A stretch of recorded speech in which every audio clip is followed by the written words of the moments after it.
C Joseph Vijay எனும் நான்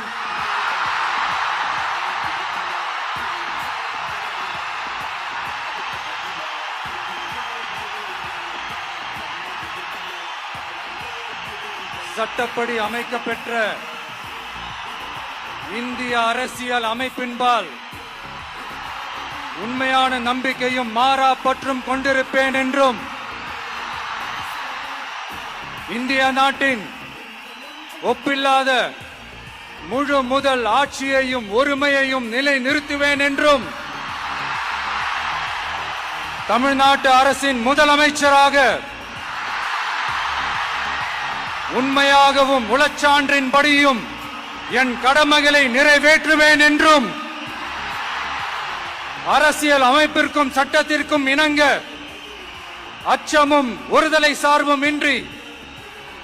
விருப்பு வெறுப்பை